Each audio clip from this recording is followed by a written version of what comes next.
invitar a que puedas abrir en el libro de 2 Tesalonicenses.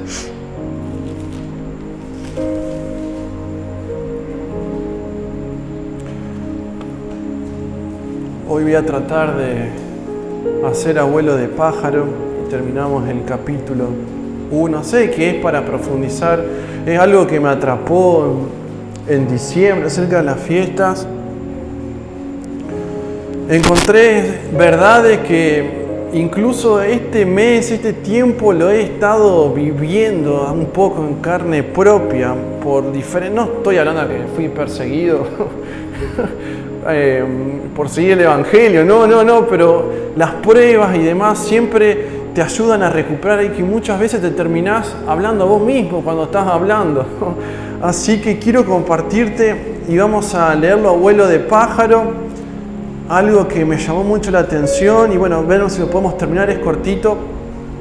Dice así: Pablo y Silvano y Timoteo en la iglesia de los tesalonicenses, en Dios nuestro Padre y en el Señor Jesucristo. Gracias y paz a vosotros de Dios nuestro Padre y del Señor Jesucristo. Parece muy repetitivo, lo habíamos dicho. Debemos siempre dar gracias a Dios por vosotros, hermanos, como es digno, por cuanto vuestra fe va creciendo y el amor de todos y cada uno de vosotros abunda para con los demás, tanto que nosotros mismos nos gloriamos de vosotros en las iglesias de Dios por vuestra paciencia y fe en toda vuestra persecución y tribulaciones que soportáis. En un primer momento hablamos de la introducción. Vemos que el apóstol Pablo no estaba escribiendo a esta iglesia desde Tesalónica, estaba desde lejos escribiendo. Era como una iglesia que estaba sin pastor, ¿sí? Mandando cartas, interesándose por informes para ver cómo estaban, y lo que recibían eran asombro, ¿sí? Reconocimiento. Había motivo por el cual hablaban Pablo y sus compañeros acerca de la iglesia de los tesalonicenses. Y me llamaba la atención que les deja marcado: a pesar de que yo no estoy con ustedes pastoreándolos, ¿sí? Recuerden siempre que la iglesia es en Dios nuestro Padre y del Señor Jesucristo. La iglesia siempre tiene que estar respaldada, siempre tiene que ir a buscar la paternidad del Padre, de los cuidados del Padre, más cuando una iglesia como esta, tanto en su nacimiento como en el proceso y como quizás durante mucho tiempo después, vivió la persecución y la tribulación. Cuando estamos en problemas, siempre abrazarse y vivir los cuidados del Padre. Muchas veces no supimos vivir los cuidados de nuestros padres terrenales, pero nuestros padres siempre trataron de dar lo mejor. Y me acuerdo que contaba en diciembre, en tiempo de mi cumpleaños, mis padres habrán tenido muchas fallas, pero mi papá para el día de mi cumpleaños sabía que a mí me gustan las camisetas y me regaló una camiseta de fútbol. Porque los padres, aunque tengan fallas, saben dar buenas cosas a los hijos, cuanto más nuestro Padre Celestial.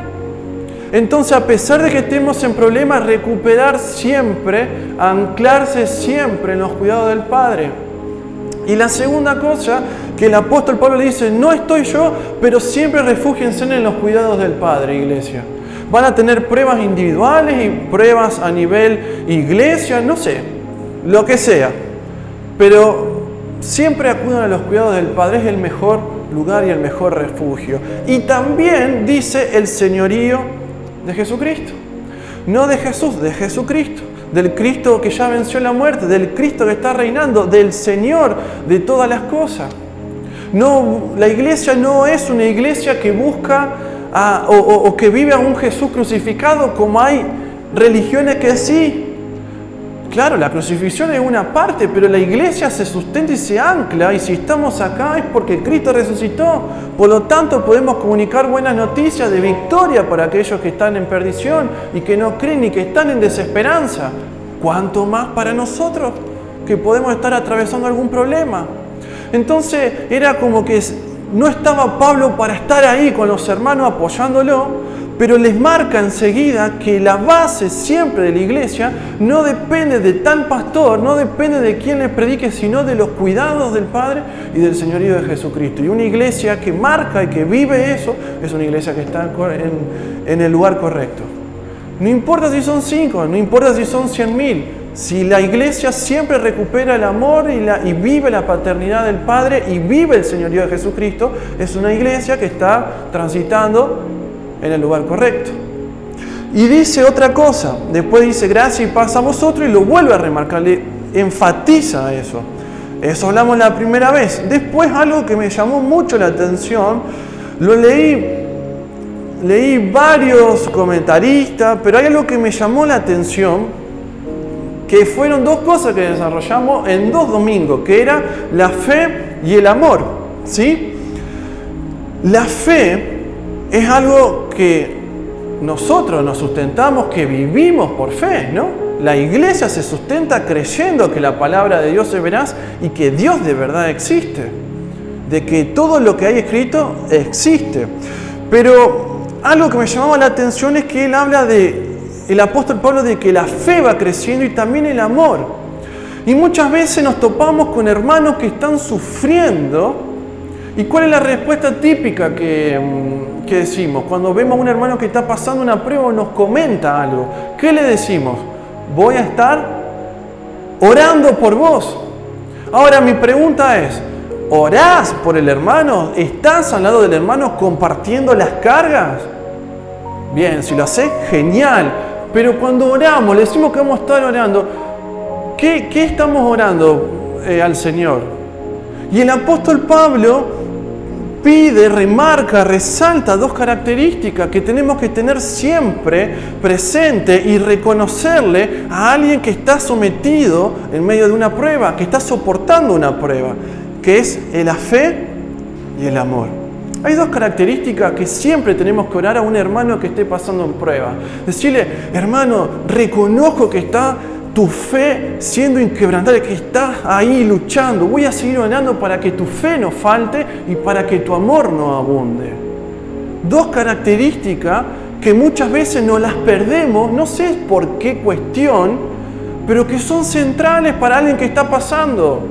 Y que cuando no sabemos cómo estimularlo, no sabemos qué decirle a la persona, decirle, hermano, voy a estar orando por tu fe para que tu amor también siga creciendo y abundando. Porque de hecho, si vos ves en la iglesia tesalonicense, ellos tenían un fervor, una energía que era producida por el mismo Espíritu Santo. Pero había estas 2 dimensiones que estaban todo el tiempo trabajando y funcionando, de la cual era digno de mención, y cuando el apóstol Pablo iba a otros lados le reconocía 2 cosas, que ellos no claudicaban porque su fe estaba intacta y porque su amor, el amor de Dios derramado en los corazones por medio del Espíritu Santo, como dicen Romanos, estaba abundando. ¿Y qué le había dicho? Yo me acuerdo que les había compartido, cómo podemos ver, cómo podemos saber si el amor, la clase de amor que estamos dando es amor nuestro o es el amor de Dios que está obrando. Y bueno, andate al mandamiento del amor que dio el Señor Jesús, vas a ver que es un amor sin acepción de persona. Porque, ¿cómo podemos ver que en ellos funcionaba? Porque el apóstol dice que el amor de ellos crecía tanto para los que estaban ahí en la iglesia como para los que estaban afuera. Y sabemos por los tesalonicenses, vamos a ver más adelante, que algunos andaban desordenadamente, que no andaban trabajando. Entonces, ¿cómo podemos saber si el amor de Dios estaba trabajando en ellos? Porque en ellos abundaba incluso con el hermano ese que le decía, no trabajo, porque el Señor ya está viniendo. Y que llenaban y había toda una confusión y unas ideas medias raras. Pero sin embargo, el amor de ellos era, también nos abrazamos a ellos, los cuidamos a ellos, nos cuidamos unos a otros y también impactamos de amor allí afuera. Por lo tanto, el apóstol Pablo reconocía, hacía mención de estas 2 cosas y cuando llegaba a otra iglesia, reconocía y tomaba de modelo a los tesalonicenses. Los tomaba de modelo, qué loco, porque el apóstol Pablo no hablaba de los proyectos, de los planes, vamos a comprar un edificio, vamos a ampliar, vamos a arreglar una canción nueva, esto, no hablaba del partido de Colón, de Unión, no hablaba de Boca ni de River, hablaba de lo que estaba sucediendo en una iglesia que no sabemos si era grande o pequeña, pero que estaba siendo perseguida.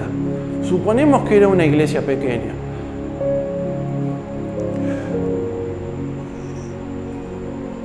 Y después sigue hablando, estuvimos viendo ahí algunas características, quiero leerlas así para no detener ni perder el tiempo.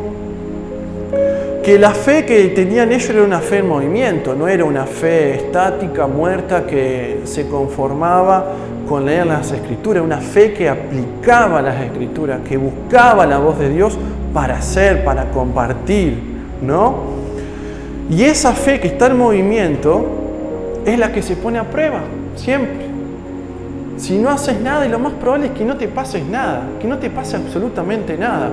Pero cuando te decidís creer en fe al Señor, a la Escritura, a las palabras, a aferrarte a las promesas, lo más probable es que te toque prueba. Porque es así, porque es parte de nuestro crecimiento. Nadie crece siendo una estatua, habíamos visto. Hay que salir y vivir la vida, pero la vida de fe. Las pruebas forjan la identidad y el ADN o lo que sale a relucir, el gen que sale a relucir cuando nuestra fe es puesta a prueba es la paciencia. Y qué bueno cuando vemos un hermano ahí en medio de la prueba luchando, soportando, agarrado bien ahí, no queriendo soltar nada, porque enseguida vas a ver cómo ese hermano va a trabajar la paciencia en su vida y en su futuro. Y habíamos visto en 2 Tesalonicenses capítulo 3 que la fe era importante remarcarla, porque la fe de alguna manera te prepara, ¿sí? La fe ayuda a poder vencer la prueba, ¿no? Pero habíamos visto también del amor, la importancia del amor, que ellos estaban manifestando tanto en la iglesia como afuera. Y habíamos visto que el amor prepara, afirma y santifica. Y muchas veces hemos querido y hemos hablado de la santificación, de la santidad, y siempre lo hemos hecho por el lado de la negativa, de decir no hagas esto, no hagas aquello. Y la santidad en la iglesia se va a ver cuando el amor de Dios se está derramando en nosotros y lo estamos poniendo en práctica, hermanos.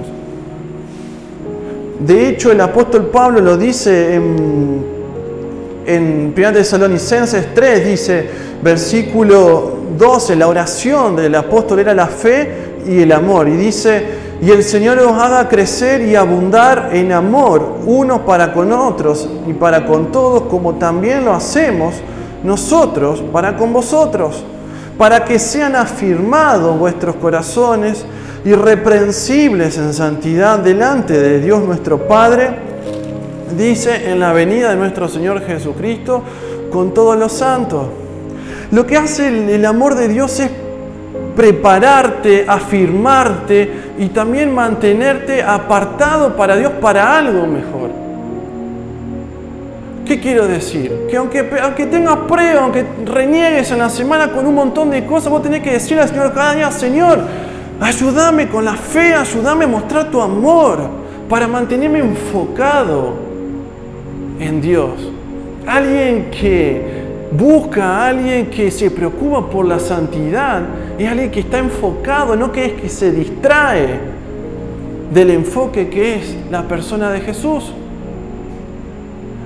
Entonces es importante y se entiende, se comprende que el mensaje que ellos iban y predicaban, y vemos en 2 Tesalonicenses, en 1 Tesalonicenses, no era una impulsividad, algo emocional del momento, sino había algo que estaba funcionando, que era Dios mismo orando a través de ellos. Y vos ves cómo alguien en una relación, cuando está enfocado, cuando ama, no se aparta, no mira para otros lados. Se dedica, trabaja, está ahí adentro. Por eso es importante poner en práctica el amor de Dios. Si todos nosotros, hermanos, pudiéramos poner en práctica el amor de Dios diariamente, no necesitaríamos que muchas veces nos estén diciendo no hagas esto, porque no nos interesaría lo que está fuera de la persona de Dios. Entonces el apóstol Pablo remarcaba estas dos condiciones de ellos, porque era esto lo que hacía valioso su transitar en medio de la prueba y de la tribulación. Y dice, bueno, eso ya lo habíamos visto, vemos en versículo 5, Esto es demostración del justo juicio de Dios, para que seáis tenidos por dignos del reino de Dios, por el cual asimismo padecéis. Vamos a Lucas capítulo 6.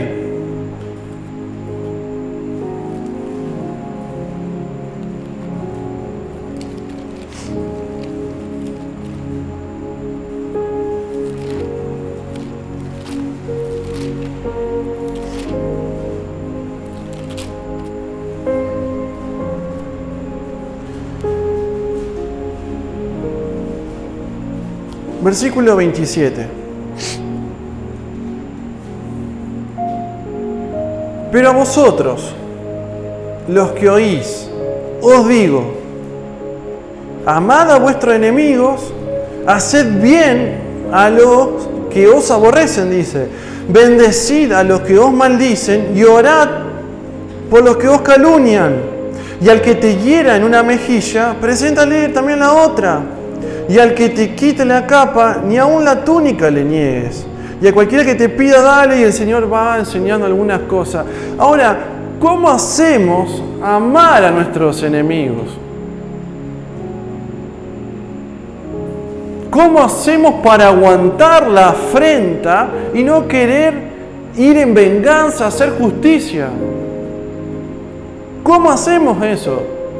Muchas veces lo hemos enseñado, muchas veces lo hablamos, muchas veces queremos practicarlo, pero nos cuesta un Perú hacerlo. ¿Cómo hacemos amar a aquellos que nos critican, a aquellos que nos menoscaban, a aquellos que nos hacen doler, a aquellos que hacen que nos veamos menos, que nos quitan del foco del Señor? ¿Cómo hacemos amar, orar por ellos?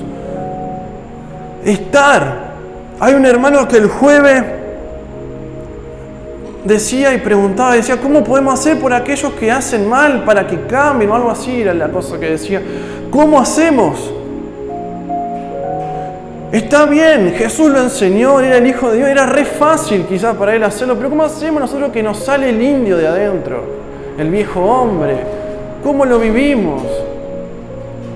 Está bien que oremos, que está bien que vos me digas de que el amor de Dios es el que te lleva a hacer cambio en tu vida, que te mantiene enfocado.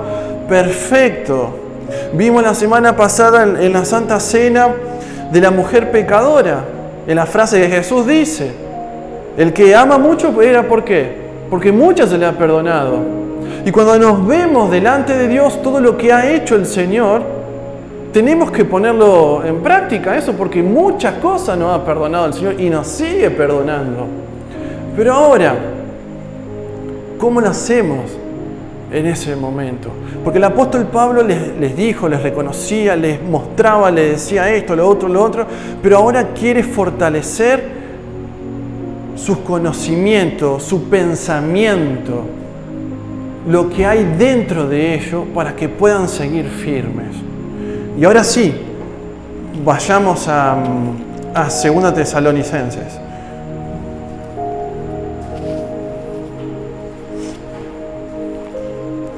Esto es algo que lo voy a decir, lo vamos a ver muy por arriba, porque en el capítulo 2 el apóstol Pablo se detiene mucho más hablando acerca de este tema.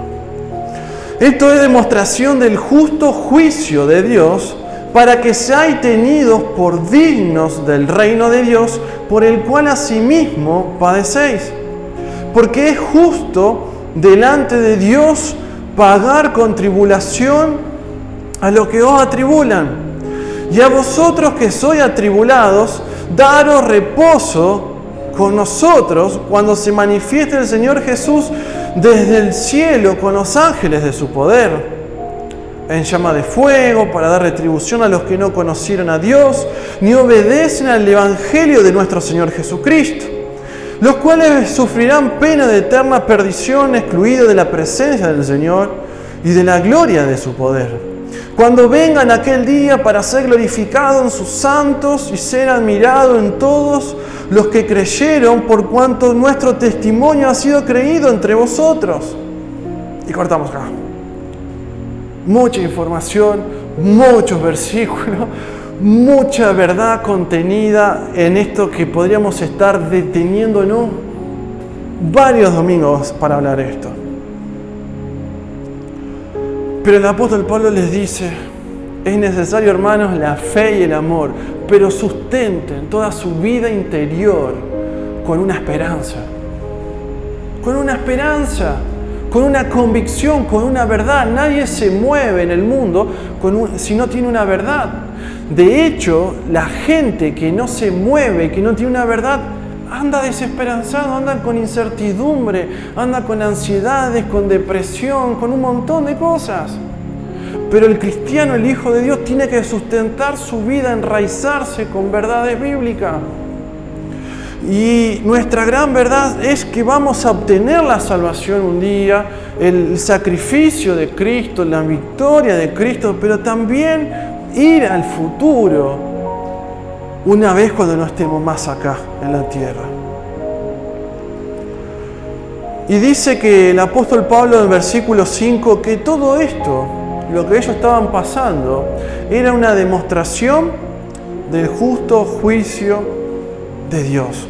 Yo quiero mostrarte solamente rápido que leamos los dos tipos de recompensa negativa. ¿Qué le está diciendo, muchacho? En las tribulaciones, en la persecución. La persecución son esos problemas específicos de la vida que tenemos, ¿sí? Que luchamos. Y la tribulación son esas cosas generales que nos pasan, ¿sí? Que vos a veces estás ahí y decís, estoy yendo a la iglesia, estoy ofrendando, estoy sirviendo, estoy haciendo esto y me pasa esto. Estoy firme en la iglesia creyendo y dando todo en la iglesia y me sucede esto en la iglesia. ¿Cómo puede ser que pase esto? ¿Qué voy a hacer? Y nos ponemos en duda, y es de Dios, no es de Dios, Dios está enojado conmigo. Bueno, no. El apóstol Pablo les dice que hay dos tipos de recompensa. Versículo 6. Dice, porque es justo delante de Dios pagar con tribulación a los que os atribulan. Va a haber un momento, querido hermano, en la historia de la humanidad, de la gracia, ya está. Va a haber un momento que nuestras obras van a estar ahí, frente al Dios soberano. Él va a juzgar nuestras obras, incluso a aquellos que nos hacen mal. Algún momento todo va a terminar, la película, las escenas, la obra, lo que vos quieras, la historia va a terminar. Y el veredicto final va a estar a cargo del Dios justo que hizo los cielos y la tierra. Y nada se va a escapar, ni nadie. Ni pequeño ni grande, nadie se va a escapar del juicio de Dios. Y no solamente eso, va a haber una sentencia que se va a ejecutar. Entonces le está diciendo el apóstol Pablo, muchachos, muchachas de la iglesia tesalonicense, va a venir un justo juicio de parte del Señor. Y para todos aquellos que os atribulan, el Señor va a retribuir con tribulación. Todos aquellos que nos hacen mal, todos aquellos que nos hacen burla, todos aquellos que critican a la iglesia, que rechazan a Dios, aquellos que son piedra de tropiezo, van a ser juzgados por Dios, por sus obras, por lo que hicieron. Nada se va a escapar. Muchas veces no sabemos en quién y cómo. Hermano, pensá en el futuro. Pensá en tu futuro asegurado. Pensá en que nosotros podemos amar a nuestros enemigos. Porque nosotros también vamos a pasar ahí. Y no nos conviene, hermano, pagar con mal a los que nos hacen mal. Ya que disponemos del amor de Dios, podemos amar a nuestro enemigo porque sabemos que aunque ellos rechacen a Dios, en el final ellos van a dar cuenta delante de Dios y no nosotros. Entonces voy a decir, ¿cómo hacemos para seguir, para pelearla y lucharla? Descansando en estas palabras, descansando que al final todo tiene un cierre, nada se escapa delante de nuestro Dios. Y dice Versículo 8, para hacerlo rápido, ya terminando, dice: en llama de fuego para dar retribución a los que no conocieron a Dios ni obedecen al Evangelio de nuestro Señor Jesucristo. Así que todos aquellos que a lo mejor que nos ponen piedra de tropiezo, que nos hacen sufrir, van a tener que ser castigados. Quizás no son hijos de Dios y va a tener que sufrir con toda esta gente que dice que no conocieron a Dios ni obedecen el Evangelio, la buena noticia de Dios. Y dice versículo 9, los cuales sufrirán pena de eterna perdición, excluidos de la presencia del Señor y de la gloria de su poder. ¿Cuál va a ser la sentencia de todos aquellos que nos hacen sufrir y que encima rechazan a Dios? La sentencia va a ser un castigo de eterna perdición.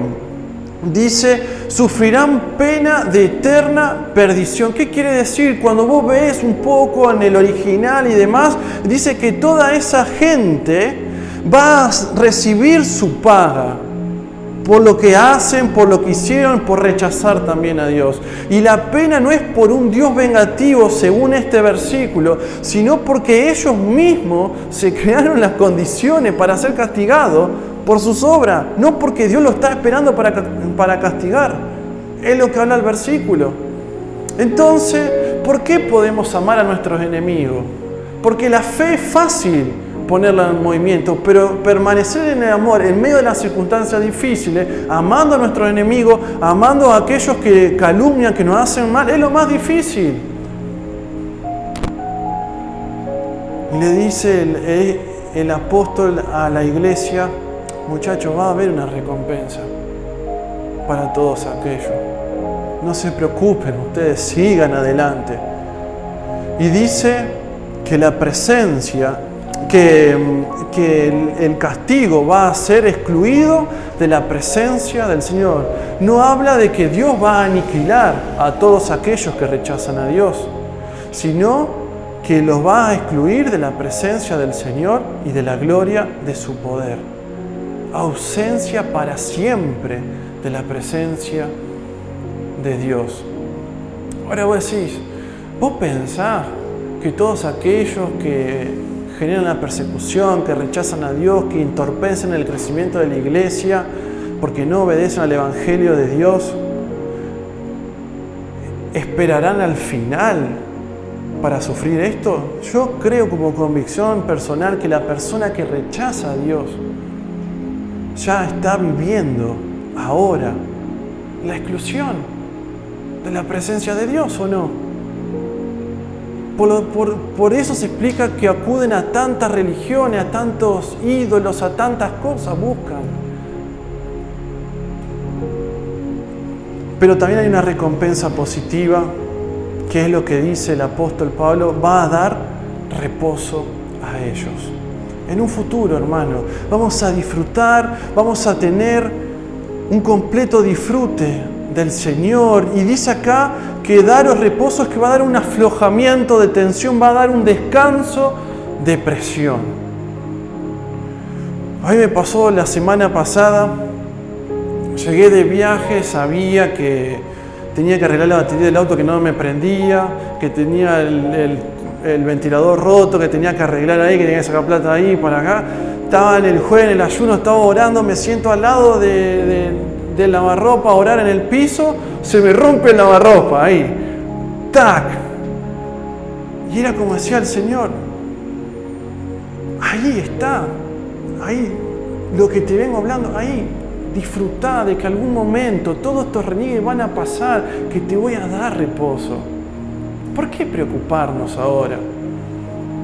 Y me salió jodida, cara la semana, porque tenía que salir a poner, no sé, no quiero decir nuevo, tenía que salir a poner mucha plata para hacer arreglar. Gracias a Dios me sustentó, me proveyó, me ayudó.